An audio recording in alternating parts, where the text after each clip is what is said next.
ओम नमो भगवते वासुदेवाय नमः। कालिया दमन। श्री पराशर जी बोले, एक दिन राम को बिना साथ लिए कृष्ण अकेले ही वृंदावन को चले गए। वहां वन्य पुष्पों की मालाओं से सुशोभित हो गोपगण से घिरे हुए विचरने लगे। घूमते घूमते वे चंचल तरंगों वाली यमुना जी के तट पर जा पहुंचे, जो किनारों पर फेन के इकट्ठे हो जाने से मानो सब जोर से हंस रही थी। यमुना जी में उन्होंने विषाग्नि से संतप्त जल वाला कालिया नाग का महाभयंकर कुंड देखा। उसकी विष अग्नि के प्रसार से किनारे के वृक्ष जल गए थे और वायु के थपेड़ों से उछलते हुए जलकणों का स्पर्श होने से पक्षीगण दग्ध हो जाते थे। मृत्यु के दूसरे मुख के समान उस महाभयंकर कुंड को देखकर भगवान मधुसूदन ने विचार किया, इसमें दुष्टात्मा कालिया नाग रहता है, जिसका विशेष शस्त्र है और जो दुष्ट मुझसे पराजित हो समुद्र को छोड़कर भाग आया है। इसने इस रुद्रागमनी संपूर्ण यमुना को दूषित कर दिया है। अब इसका जल प्यासी मनुष्यों और गौओं के भी काम में नहीं आता। अतः मुझे इस नागराज का दमन करना चाहिए, जिससे व्रजवासी लोग निर्भय होकर सुखपूर्वक रह सके। इन कुमारगामी दुरात्मा को शांत करना चाहिए, इसलिए ही तो मैंने इस लोक में अवतार लिया है। अब मैं इस ऊंची ऊंची शाखाओं वाले पास ही कदम वृक्ष पर चढ़कर वायु भक्षी नागराज के कुंड में कूदता हूँ। श्री पराशर जी बोले, हे मित्र, ऐसा विचार कर भगवान अपनी कमर कसकर वेग पूर्वक नागराज के कुंड में कूद पड़े। उनके कूदने से उस महादेव ने अत्यंत शोभित होकर दूर स्थित वृक्षों को भी भिगो दिया। उस सर्प के विषम विष की ज्वाला से तपे हुए जल से भीगने के कारण वे वृक्ष तुरंत ही जल उठे और उनकी ज्वालाओं से संपूर्ण दिशाएं व्याप्त हो गई। तब कृष्णचंद्र ने उस नागकुंड में अपनी भुजाओं को ठोका। उनका शब्द सुनते हो वे नागराज तुरंत उनके सम्मुख आ गया। उसके नेत्र क्रोध से कुछ ताम्रवर्ण हो रहे थे, मुखों से अग्नि की लपटें निकल रही थी और वह महाविशीले अन्य वायुभक्षी सर्पों से घिरा हुआ था। उसके साथ में मनोहर हारों से भूषिता और शरीर कंपन से हिलते हुए कुंडलों की कांति से सुशोभित सैकड़ों नागपत्नियां थी। तब सर्पों ने कुंडलाकार होकर कृष्णचंद्र को अपने शरीर से बांध लिया और अपने विषाग्नि संतप्त मुखों में काटने लगे।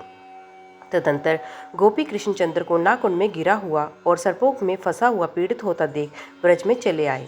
शोक से व्याकुल होकर रोने लगे। गोपगण बोले, आओ आओ, देखो ये कृष्ण कली देह में डूबकर मूर्छित हो गया है। देखो, इसे नागराज खाए जाता है। वज्रपात के समान उनके इस अमंगल वाक्यों को सुनकर गोपगण और यशोदा आदि गोपियों तुरंत ही काली देह पर दौड़ आई। हाय हाय, वे कृष्ण कहाँ गए? इस प्रकार अत्यंत व्याकुलता पूर्वक रोती हुई गोपियाँ यशोदा के साथ शीघ्रता से गिरती पड़ती चली गई। नंद तथा अन्य न्याय गोपागण और अद्भुत विक्रमशाली बलराम जी भी कृष्ण दर्शन की लालसा से शीघ्रतापूर्वक यमुना तट पर आए। वहां आकर उन्होंने देखा कि कृष्णचंद्र सर्प राजा के चंगुल में फंसे हुए हैं और उसने उन्हें अपने शरीर से लपेटकर निरुपाय कर दिया है। हे मुनि सत्तम, महाभागा यशोदा और नंदगोप भी पुत्र के मुख पर टकटकी लगाकर चेष्टा शून्य हो गए। अन्य गोपियों ने भी जब कृष्णचंद्र को इस दशा में देखा तो वे व्याकुल होकर शोकाकुल होकर रोने लगी और भय तथा व्याकुलता के कारण गदगद वाणी से उनसे प्रीतिपूर्वक कहने लगी। गोपियाँ बोली, अब हम सब भी यशोदा के साथ इस सर्पराज के महाकुंड में ही डूब जाएंगी। अब हमें ब्रज में जाना उचित नहीं है। सूर्य के बिना दिन कैसा, चंद्रमा के बिना रात्रि कैसी, साढ़ के बिना गोए क्या, ऐसे ही कृष्ण के बिना ब्रज में भी क्या रखा है। कृष्ण को बिना साथ लिए अब गोकुल नहीं आएंगी, क्योंकि इनके बिना वे जलहीन सरोवर के समान अत्यंत अभय और असह्य है।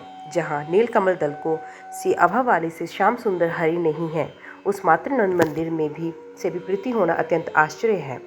अरि खिली हुई कमल दल के कांति युक्त नेत्रों वाले श्रीहरि को देखे बिना अत्यंत दीन हुई तुम किस प्रकार ब्रज में रह सकोगी? जिन्होंने अपनी अत्यंत मनोहर बोली से हमारे संपूर्ण मनोरथों की अपने वशीभूत कर लिया है, उन कमल नयन कृष्णचंद्र के बिना हम नंद जी के गोकुल को नहीं जाएंगी। अरे गोपियों, देखो, सर्पराज के फण से आवृत होकर श्री कृष्ण के मुख हमें देखकर मधुर मुस्कान से सुशोभित हो रहा है। श्री पराशर जी बोले, गोपियों के ऐसे वचन सुनकर तथा त्रास विहल चकित नेत्र गोपों को पुत्र के मुख पर दृष्टि लगाए अत्यंत दीन नंद जी को और मूर्छाकुल यशोदा को देखकर महाबली रोहिणी नंदन बलराम जी ने अपने संकट में श्री कृष्ण से कहा, हे देवेश्वर, क्या आप अपने को अनंत नहीं जानते? फिर किस लिए यह अत्यंत मानव भाव व्यक्त कर रहे हैं?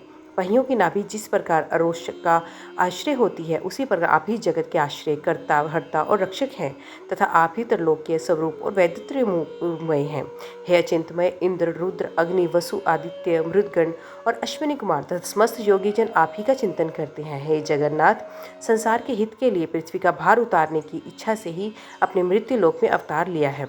आपका अग्रज मैं भी आपका अंश ही हूँ। हे भगवान, आपके मनुष्य लीला करने पर भी गोपवेशधारी समस्त देवगण भी आपकी लीलाओं का अनुकरण करते हुए आप ही के साथ रहते हैं। हे शाश्वत, पहले आपने विहारात देवांगनाओं को गोपी रूप से गोकुल में अवतीर्ण कर पीछे अपने अवतार लिया है।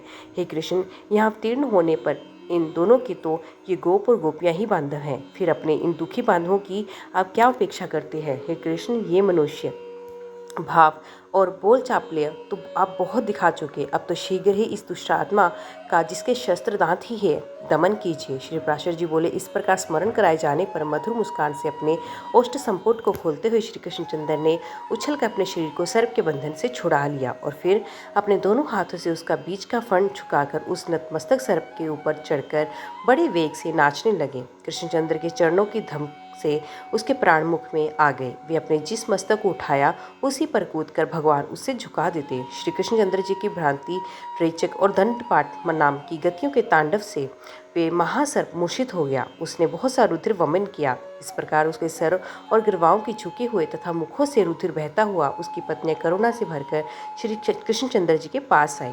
नाग पत्नियां बोली, हे देवेश्वर, हमने आपको पहचान लिया। आप सर्वज्ञ और सर्वश्रेष्ठ हैं, जो अचिंत्य और परम ज्योति हैं। आप उसी के अंश परमेश्वर हैं, जिन स्वयंभू व्यापक प्रभु की स्तुति करने में देवगण भी समर्थ नहीं हैं। उन्हें आपके स्वरूप का हम स्त्रियां किस प्रकार वर्णन कर सकती हैं। पृथ्वी, आकाश, जल, अग्नि, वायु स्वरूप ये संपूर्ण ब्रह्मांड जिनका छोटे से छोटा अंश है, उनकी स्तुति हम किस प्रकार कर सकेंगी।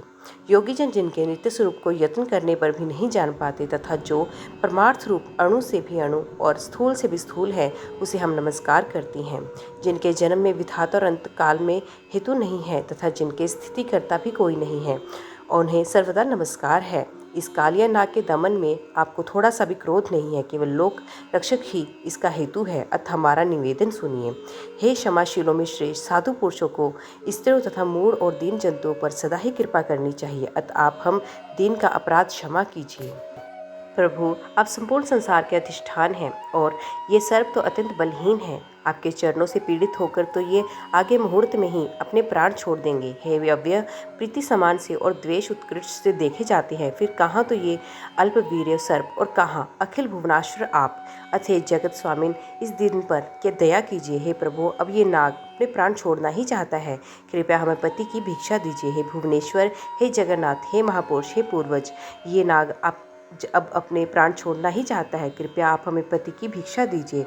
हे वेदांति वेद देवेश्वर, हे दुष्ट दैत्य दलन, अब ये नाग अपने प्राण छोड़ना चाहता है, आप हमें पति की भिक्षा दीजिए। श्री प्राशर जी बोले। नागपतियों के ऐसा कहने पर थका मांदा होने पर भी नागराज कुछ ढांढस बांधकर धीरे धीरे कहने लगा, हे देवदेव प्रसन्न होइए। काली नाग बोला, हे नाथ, आपका स्वाभाविक अष्टगुण विशिष्ट परम ऐश्वर्य नृत्यशीय है, अतः मैं किस प्रकार आपकी स्तुति कर सकता हूँ। आप पर हैं, आप पर के भी आदिकरण है। हे परमात्मक, पर की प्रवृत्ति भी आपसे ही है, अतः आप पर से भी परे हैं, फिर मैं किस प्रकार आपकी स्तुति कर सकूँगा। जिनसे ब्रह्मा, रुद्र, चंद्र, इंद्र, मरुदगण, अश्विन कुमार, वसुगण, आदित्य आदि सभी उत्पन्न हुए हैं, उन आपकी मैं किस प्रकार स्तुति करूं। ये संपूर्ण जगत जिनके काल्पनिक अव्यय का एक सूक्ष्म अवयांश मात्र है, उन आपकी मैं किस प्रकार स्तुति करूं। जिन तस्त स्वरूप के वास्तविक रूप को ब्रह्मा आदि देवेश्वरगण भी नहीं जानते, उन आपकी मैं किस प्रकार स्तुति कर सकूंगा। जिनकी पूजा ब्रह्मा आदि देवगण नंद नवन, पुष्प, गंध और अनुलेपन आदि से करते हैं, उन आपकी मैं किस प्रकार पूजा करूंगा। देवराज इंद्र जिनके अवतार रूपों को सर्वदा पूजा करते हैं तथा यथार्थ रूप को नहीं जान पाते, उन आपकी मैं किस प्रकार पूजा करूंगा। योगीगण अपनी समस्त इंद्रियों को उनके विषयों से खींचकर जिनका ध्यान द्वारा पूजन करते हैं, उन आपकी मैं किस प्रकार पूजा कर सकता हूँ। जिन प्रभु के स्वरूप की चित्त में भावना करके योगीजन भाव में पुष्प आदि से ध्यान द्वारा उपासना करते हैं, उन आपकी मैं किस प्रकार पूजा कर सकूँगा। हे देव देवेश्वर, आपकी पूजा अथवा स्तुति करने में मैं सर्वथा असमर्थ हूँ। मेरी चित्तवृत्ति तो केवल आपकी कृपा की ओर ही लगी हुई है, अतः आप मुझ पर प्रसन्न होइए। हे केशव, मेरे जिसमें जन्म हुआ है। ये सर्प जाति अत्यंत क्रूर होती है। ये मेरा जातीय स्वभाव है। हे अच्युत, इसमें मेरा कोई अपराध नहीं। इस संपूर्ण जगत की रचना और संहार आप ही करते हैं। संसार की रचना के साथ उसके जाति रूप और स्वभावों को भी आप ही बनाते हैं। हे ईश्वर, आपने मुझे जाति रूप और स्वभाव से युक्त करके जैसा बनाया है उसी के अनुसार मैंने ये चेष्टा भी की है। हे देवादिदेव, यदि मेरा आचरण विपरीत हो तब तो अवश्य अपने कथानुसार मुझे दंड देना उचित है। तथापि हे जगत स्वामिन, आपने मुझे अज्ञ को जो दंड दिया है वे आपसे मिला हुआ दंड मेरे लिए कहीं अच्छा है, किंतु दूसरे का वर भी अच्छा नहीं। हे अच्युत, आपने मेरे पुरुषार्थ और विष को नष्ट करके मेरा भली प्रकार मान मर्दन कर दिया है। अब केवल मुझे प्राण दान दीजिए और आज्ञा दीजिए कि मैं क्या करूं।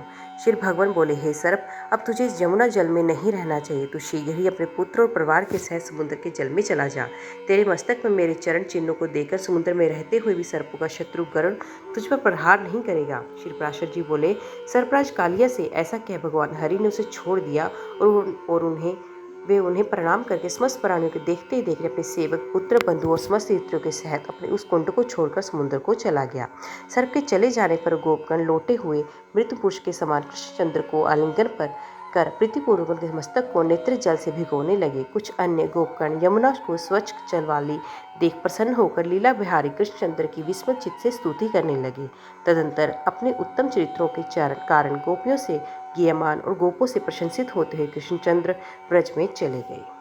ओम नमो भगवते वासुदेवाय नमः। तो दोस्तों, आज की वीडियो में बस इतना ही। उम्मीद करती हूँ वीडियो आपको पसंद आई होगी। वीडियो पसंद आई हो तो वीडियो को लाइक और चैनल को सब्सक्राइब ज़रूर कीजिएगा। तो मिलते हैं अगले अध्याय के साथ। तब तक के लिए देखते व सुनते रहिए। जय माँ कंचन, जय माता दी।